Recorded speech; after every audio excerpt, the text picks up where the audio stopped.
से बात ही कर रहे थे कि तभी एक और। चलो भाई जल्दी करो, सूरज की बारात निकालने का वक्त हो गया है। रात का दूसरा पहर खत्म और तीसरा पहर शुरू होने वाला है, जो कि शैतानी शक्तियों का समय होता है। उससे पहले हमें उसे घोड़ी पर बैठाकर हवेली ले जाना होगा। सूरज की बारात में इकट्ठे लोग एक दूसरे से बात ही कर रहे थे कि तभी एक और आदमी बीच में बोल पड़ा। पता नहीं आखिर कब तक ये शादी ब्याह और जबरदस्ती की सुहागरात होती रहेगी। कुछ दिन और फिर एक भी मर्द नहीं बचेगा उसकी खुराक से। पता नहीं कब तक सब उस चुड़ैल का शिकार बनते रहेंगे। ये सुनते ही सब लोगों के बीच एक अजीब सी खामोशी छा गई। इस आधी रात के वक्त निशिपुर गांव में अफरा तफरी मची हुई थी। हर कोई बस सूरज को दूल्हा बनाकर विदा कर देना चाहता था। मर्दों के साथ साथ औरतों के बीच भी खुसफुसाहट चालू हो गई थी कि हमारे गांव के मर्द उस मंडोलिका चुड़ैल की भूख का जाने कब तक शिकार बनते रहेंगे। कब जाकर उसकी प्यास बुझेगी और वो मर्दों के साथ जबरदस्ती शारीरिक संबंध बनाना बंद करेगी। उधर घोड़े पर बैठा दूल्हा बना सूरज पसीने से लथपथ था। वो चीखते हुए बोल रहा था, छोड़ दो ना मुझे तुम लोग। आखिर कब तक ऐसे सबको भेज भेज कर उसकी भूख मिटाते रहोगे। हाथ जोड़ता हूँ मैं तुम्हारे आगे, भगवान के लिए मुझे छोड़ दो। मैं इतनी जल्दी नहीं मरना चाहता। ये बोलते बोलते सूरज का गला भर आया था, लेकिन गांव वाले उसे घोड़ी पर से उतरने नहीं दे रहे थे। एक तरफ से रमेश ने उसके पैर पकड़े तो दूसरी ओर से विकास ने। कोई भी उसकी बात सुन नहीं रहा था। रात के 2 बजे अंधेरे में पूर्णिमा की चांद की रोशनी में सभी लोग सूरज को घोड़ी पर बैठाए हुए थोड़ी ही देर में उस खंडहर वाली हवेली के पास पहुंचते हैं। भीड़ से एक आदमी ने कहा, सुनो, तुम लोग जाकर उस दरवाजे को धक्का देकर खोलो, और हाँ, सूरज के अंदर जाते ही एकदम बंद कर देना। और मुकेश, हरीश, तुम लोग जरा सूरज को घोड़ी से नीचे उतारो। तुम्हें जबरदस्ती उतारना पड़ेगा, ऐसे नहीं उतरेगा वो। और सबने इसे मानते हुए सूरज, जो कि अंदर नहीं जाना चाहता था, उसे खींचते हुए घोड़ी से नीचे उतार दिया। सामने उस खंडहर नुमा हवेली का एक बड़ा सा लोहे का गेट था, जिसे देखकर लग रहा था कि कोई भी उसके भीतर कभी गया न हो। पूरी हवेली और उसके दीवार झाड़ियों और लत्तियों से ढकी हुई थी और हर तरफ जाले लगे हुए थे। अगले ही पल सब लोगों ने सूरज को उस दरवाजे के अंदर धकेल दिया। सूरज हड़बड़ाते हुए कुछ कहता, कुछ करता, उससे पहले दरवाजा एक तेज आवाज के साथ बंद हो चुका था। गांव वाले उस दरवाजे को खींचकर बंद करके वहां से भाग चुके थे। सूरज कुछ भी सोचने समझने की हालत में नहीं था। वो अंदर ही अंदर कांपे जा रहा था। उसका गला सूख रहा था। कभी वो अपने माथे से पसीना पोंछता तो कभी होठों पर जीभ फिराते हुए अपने मन के खौफ को धीमा करते हुए धीरे धीरे कदमों के साथ आगे बढ़ ही रहा था कि उसे धीरे से किसी की आवाज आई, सूरज, ओ सूरज, कितनी देर लगा दी तुमने? उसकी आवाज में एक अजीब सी कशिश थी। सूरज तेजी से उसकी ओर पलटा और अगले ही पल उसके सामने जो कुछ था वो सूरज की सोच से परे था।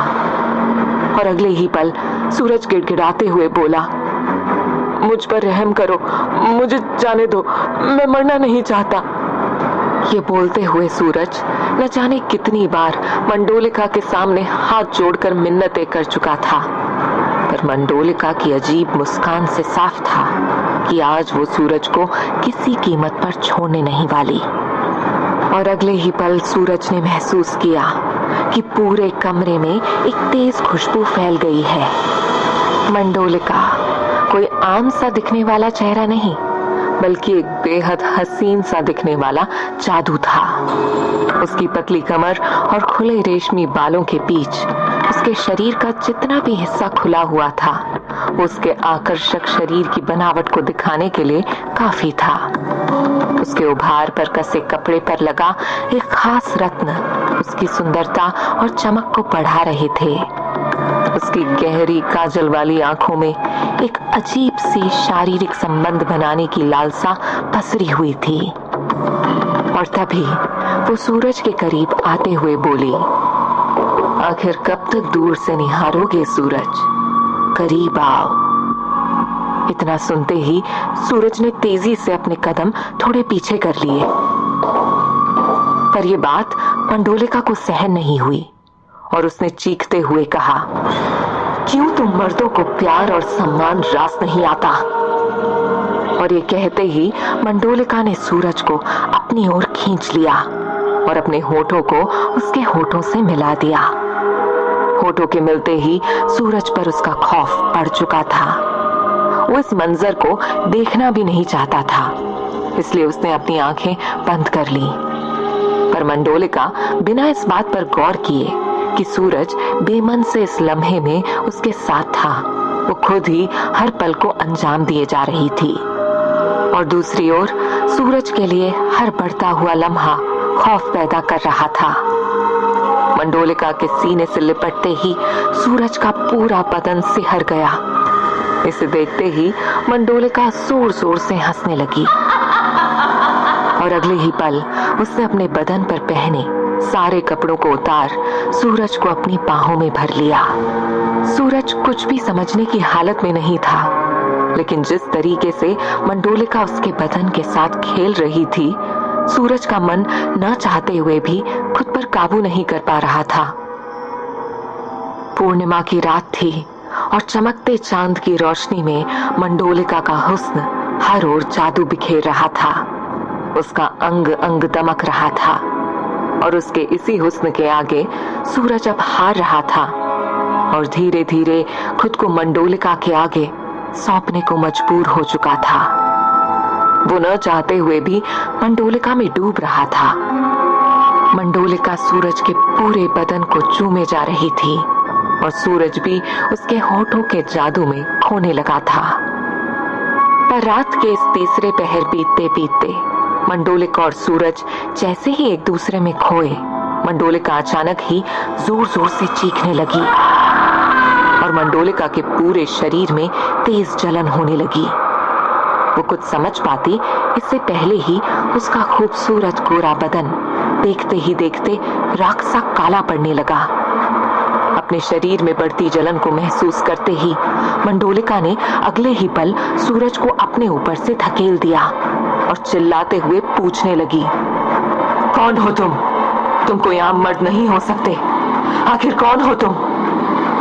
सूरज, जिसे अभी अभी मंडोलिका ने अपने शरीर के ऊपर से धकेला था, वो अगले ही पल एक कुटिल मुस्कान के साथ बोल पड़ा, सच कहा तुमने, आम नहीं खास मर्द हूं मैं। और तुम्हें क्या लगा, मैं वाकई में डर रहा था?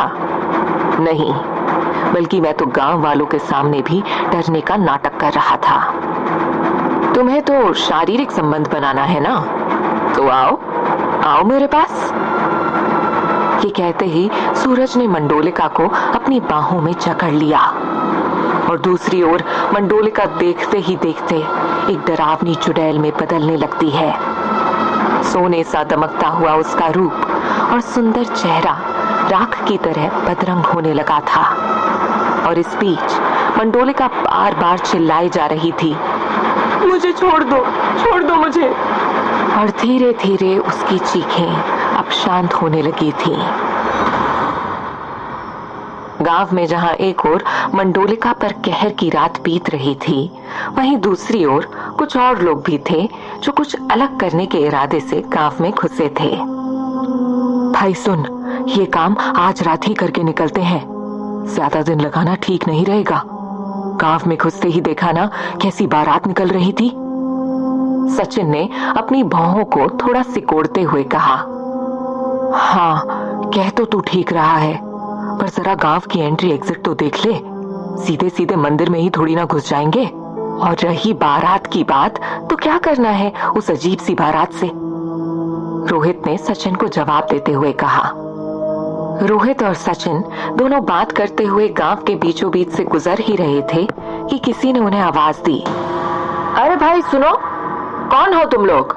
पहले तो नहीं देखा तुम लोगों को इस गांव में। सफेद धोती कुर्ता पहने और सिर पर बड़ा सा तिलक लगाए उस आदमी के कई सारे सवाल सुनकर दोनों एकाएक रुक गए और सचिन पलटकर बोला, वो मूर्ति सफाई करने आए हैं। ये सुनकर उस आदमी की आंखें चौड़ी हो गईं और वो बोल पड़ा, क्या मूर्ति सफाई?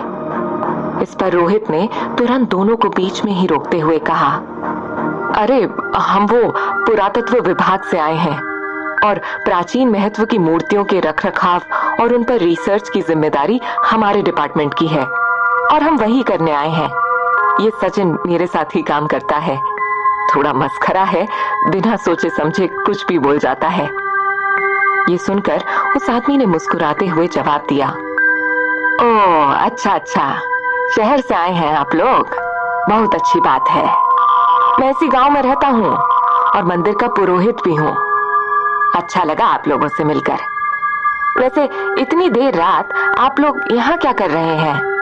कहीं ठहरने का इंतजाम नहीं है तो आप लोग चाहें तो रात मेरे घर गुजार सकते हैं, सुबह होते ही अपना काम शुरू कर दीजिएगा।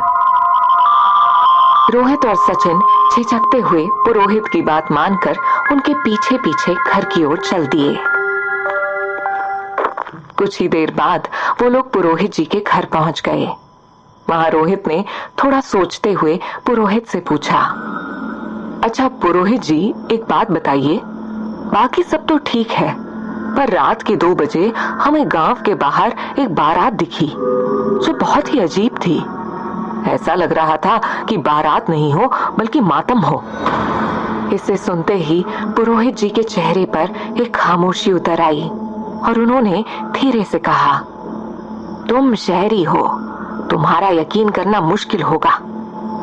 हमारे गांव में एक चुड़ैल का वास है जिसका नाम है मंडोलिका और हर पूर्णिमा की रात हमें इस गांव से एक मर्द को उस हवेली में मंडोलिका के पास भेजना होता है ताकि वो उस मर्द के साथ सुहाग रात मनाकर अपनी भूख मिटा सके।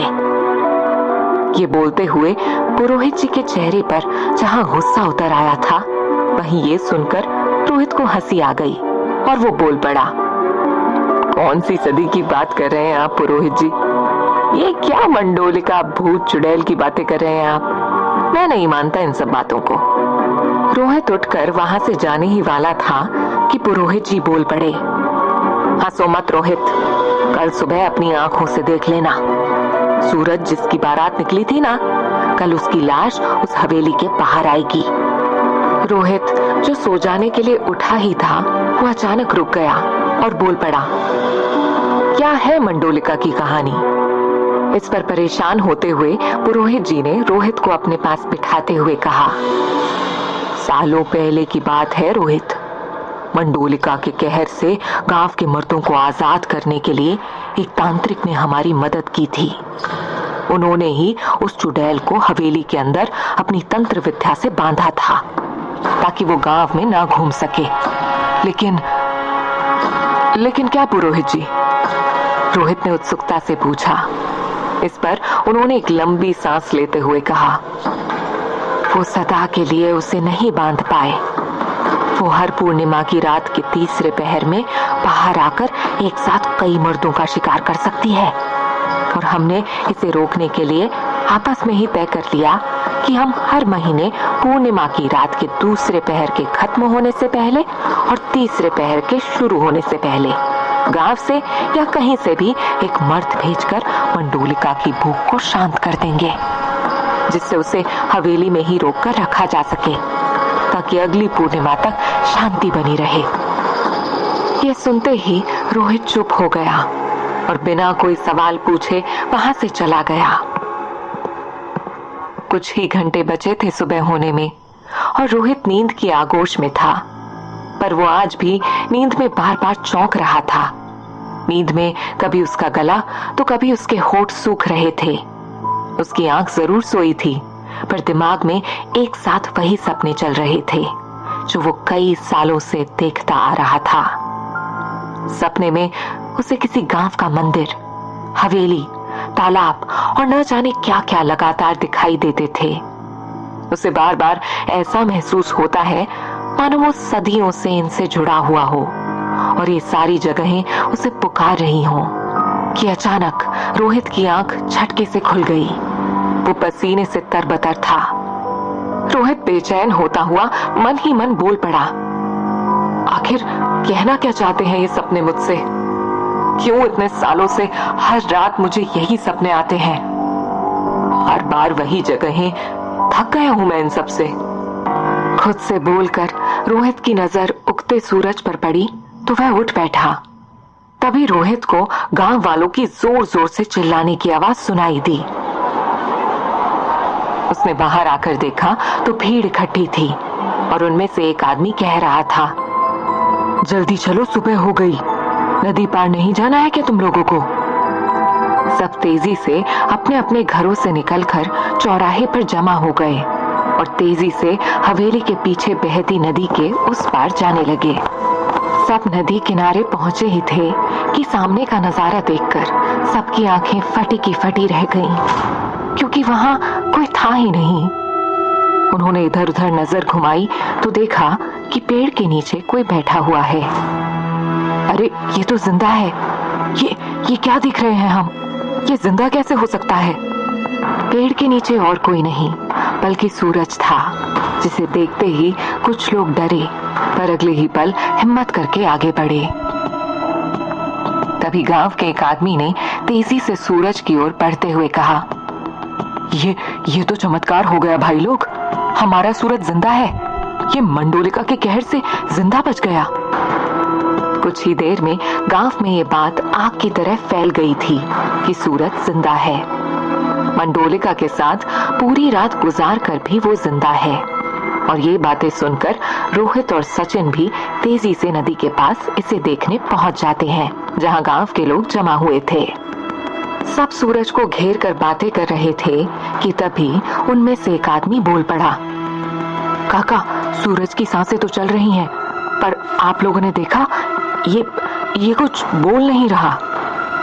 तभी एक और आदमी बोल पड़ा, अरे इसके जिंदा होने की खुशी में हम भूल ही गए कि इससे पूछें कि आखिर हुआ क्या। और ये सुनते ही एक और आदमी तेजी से झुका और सूरज को हिलाने लगा। अरे सूरज, बताओ भी ये सब हुआ कैसे? क्या हुआ तुम्हारे साथ पिछली रात? पर वहां मौजूद सब लोगों ने महसूस किया कि सूरज के ठंडे शरीर में कोई हलचल नहीं थी और ना ही उसके चेहरे पर कोई भाव था। उसकी सांसें तो चल रही थीं, पर उसका शरीर एक जिंदा लाश बन चुका था। सब लोग ये मंजर निहार रहे थे कि तभी किसी ने बोला, इसे वैद्य के पास ले जाते हैं, इसका इलाज कराना होगा। सचिन और रोहित भी वहीं खड़े सब देख रहे थे कि तभी अचानक सचिन का फोन बजता है और वो रोहित की ओर इशारा करता है, जरूरी फोन है, मैं बात करते करते ठिकाने पर पहुंचता हूँ, तू भी जल्दी पहुंच, फालतू के ड्रामे में मत फंस।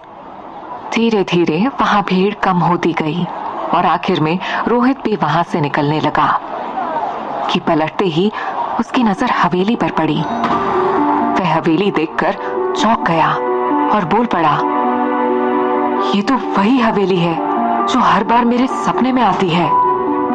अंदर घुसने पर वह इधर उधर देखता है और उसका सर चकराने लगता है।